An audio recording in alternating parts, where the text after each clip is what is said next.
Madam flower ಅನ್ಕೊಂಡಿದ್ದೀರಾ? Fire brand ಅವರು ಯಾವ ಟೈಮಲ್ಲಿ ನೀವು ಓದಿ ದುಡ್ದು ಒಂದು ಲೆವೆಲ್ ಹೋಗ್ಬೇಕು ಆ ಟೈಮಲ್ಲಿ ಪ್ರೀತಿಯಲ್ಲಿ ಬಿದ್ದು ಅಷ್ಟೊಳಗೆ ಮಕ್ಕಳಾಗ್ತಾರೆ. ಯಾವ ಟೈಮಲ್ಲಿ ನೀವು ಮಕ್ಕಳು ಮರಿ ಜೊತೆ ಎಂಜಾಯ್ ಮಾಡಬೇಕು ಆ ಟೈಮಲ್ಲಿ ದುಡಿಮೆ ಬಗ್ಗೆ ಯೋಚನೆ ಮಾಡ್ತೀವಿ. ತುಮಕೂರು ಉಪವಿಭಾಗಾಧಿಕಾರಿಯಾಗಿ ನಹಿದಾ ಜಂಜಂ.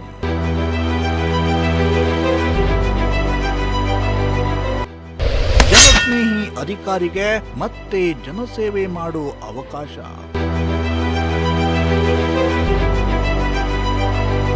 ಎಸ್ ವೀಕ್ಷಕರ, ಜನಸ್ನೇಹಿ ಅಧಿಕಾರಿ ಅಂತಲೇ ಹೆಸರು ಗಳಿಸಿರುವ ನಹಿದಾ ಜಂಜಂ ಅವರಿಗೆ ಇದೀಗ ಮತ್ತೆ ಜನರ ನಡುವೆ ಬೆರೆತು ಕೆಲಸ ಮಾಡುವ ಅವಕಾಶ ಒದಗಿ ಬಂದಿದೆ. ತುಮಕೂರು ವಿಶ್ವವಿದ್ಯಾಲಯದ ಕುಲಸಚಿವೆಯಾಗಿದ್ದ ನಹಿದಾ ಜಂಜಂ ಅವರನ್ನ ಇದೀಗ ತುಮಕೂರು ಉಪವಿಭಾಗಾಧಿಕಾರಿ ಹುದ್ದೆಗೆ ವರ್ಗಾಯಿಸಿ ಸರ್ಕಾರ ಆದೇಶವನ್ನ ಹೊರಡಿಸಿದೆ.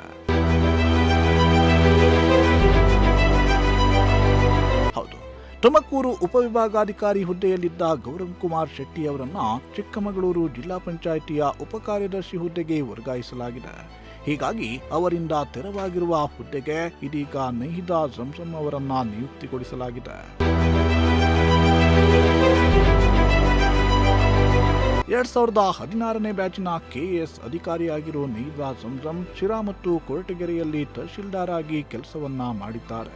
ಈ ವೇಳೆ ತಮ್ಮ ಜನಸ್ನೇಹಿ ಆಡಳಿತದಿಂದಾಗಿ ಭಾರಿ ಜನಮನ್ನಣೆಯನ್ನ ಗಳಿಸಿದ್ರು. ಶಿರಾ ತಹಶೀಲ್ದಾರ್ ಆಗಿ ಕಾರ್ಯನಿರ್ವಹಿಸುತ್ತಿದ್ದಾಗ 2020ರಲ್ಲಿ ಕರೋನಾ ವೇಳೆ ತಾವು ಗರ್ಭಿಣಿ ಅನ್ನೋದನ್ನು ಮರೆತು ಸಾಮಾನ್ಯ ಜನರ ಸಂಕಷ್ಟಗಳಿಗೆ ಸ್ಪಂದಿಸುವ ಮೂಲಕ ಗಮನ ಸೆಳೆದಿದ್ರು. ಇಡೀ ತಾಲೂಕನ್ನ ಸುತ್ತಿ ಕರ್ತವ್ಯ ನಿಷ್ಠೆ ಮೆರೆದಿದ್ರು. ಕೊರಟಗೆರೆಯಲ್ಲಿಯೂ ತಮ್ಮ ಜನಸ್ನೇಹಿ ಆಡಳಿತದ ಮೂಲಕ ಮನೆ ಮಗಳಾಗಿ ಗುರುತಿಸಿಕೊಂಡಿದ್ರು. ಇನ್ನು ನಹಿದಾ ಜಂಜಂ ಅವರಿಗೆ ವೃದ್ಧರು ಬಡವರನ್ನ ಕಂಡ್ರೆ ಬಹಳ ಪ್ರೀತಿ.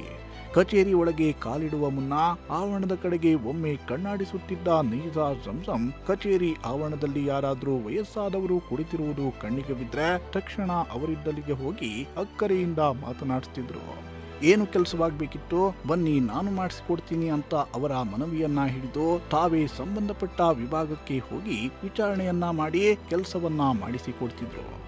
ದಿನನಿತ್ಯ ತಮ್ಮ ಸಮಸ್ಯೆಗಳನ್ನ ಹೊತ್ತು ಬರುತ್ತಿದ್ದ ಜನಸಾಮಾನ್ಯರಿಗೆ ಒಬ್ಬ ಅಧಿಕಾರಿ ಹೀಗೂ ಕೆಲಸ ಮಾಡಬಹುದು ಎಂದು ತೋರಿಸಿ ಮನೆ ಮಾತಾಗಿದ್ರು. ಇದೀಗ ಇಂತಹ ಜನಸ್ನೇಹಿ ಅಧಿಕಾರಿ ತುಮಕೂರು ಉಪವಿಭಾಗಾಧಿಕಾರಿಯಾಗಿ ನಿಯುಕ್ತಿಗೊಂಡಿದ್ದು ಮತ್ತಷ್ಟು ಜನಪರ ಕೆಲಸಗಳನ್ನ ಮಾಡಲಿ ಅನ್ನೋದು ನಮ್ಮ ಹಾರೈಕೆ. Bureau report, Prajashakti TV.